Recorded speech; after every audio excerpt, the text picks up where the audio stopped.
শুরুটা হয়েছিল মধ্যপ্রাচ্যে উত্তেজনা দিয়ে। ইরানের যুদ্ধ পরিস্থিতির খবর ছড়িয়ে পড়তে বাংলাদেশে দেখা দেয় এক অদ্ভুত দৃশ্য।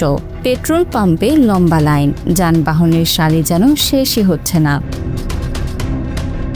আতঙ্ক, জ্বালানি তেল শেষ হয়ে যেতে পারে এই শঙ্কা থেকেই হঠাৎ করে শুরু হয় তেল দেওয়ার হিড়িক। কিন্তু সময় গড়ালেও পরিস্থিতি বদলায়নি, বরং আরও বিশৃঙ্খল হয়ে উঠেছে দেশের জ্বালানি বাজার। সরকার বলছে দেশে তেলের কোনো ঘাটতি নেই, পর্যাপ্ত মজুত রয়েছে, ডিপো থেকে নিয়মিত পাম্পের সরবরাহ করা হচ্ছে। তবুও প্রশ্ন, তাহলে পাম্পে এই দীর্ঘ লাইন কেন? বাস্তব চিত্র বলছে পাম্পে তেল আসার কয়েক ঘন্টার মধ্যেই শেষ হয়ে যাচ্ছে। যে তেল আগে সারাদিন চলত, এখন তা শেষ হয়ে যাচ্ছে 2 থেকে 3 ঘন্টায়। ঘন্টার পর ঘন্টা লাইনে দাঁড়িয়েও খালি হাতে ফিরছেন অনেক চালক। তাহলে এত তেল যাচ্ছে কোথায়? তদন্তে উঠে এসেছে কয়েকটি কারণ। প্রথমত, আতঙ্কে সাধারণ মানুষই বাড়তি তেল কিনে মজুত করছেন।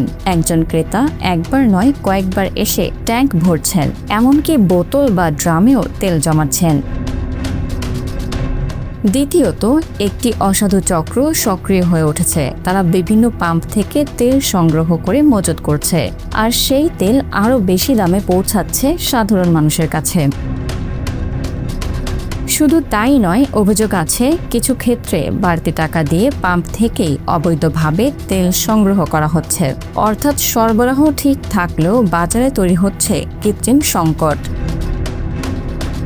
পাম্প মালিকরাও হতবাক। আগে যেখানে দিনে 5 থেকে 10 হাজার লিটার তেল লাগত, এখন সেখানে বিক্রি বেড়েছে 30 থেকে 40%। কিন্তু রাস্তায় গাড়ির সংখ্যা তো বাড়েনি, তাহলে চাহিদা বাড়ছে কেন? বিশ্লেষকরা বলছেন এটা প্যানিক বাইং বা আতঙ্কজনিত কেনাকাটার ফল। যখন তারা মনে করে আগামীতে কিছু পাওয়া যাবে না, তখন তারা প্রয়োজনের চেয়ে বেশি কিনে ফেলে, আর তাতেই তৈরি হয় এই অস্বাভাবিক চাপ।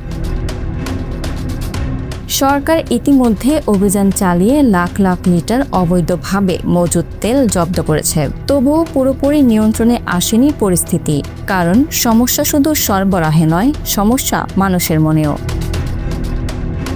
তেল আছে, সরবরাহ চলছে, কিন্তু আতঙ্ক, মজুতদারি আর অসাধু ব্যবসা, এই তিনের ফাঁদে পড়ে অস্থির হয়ে উঠেছে পুরো বাজার।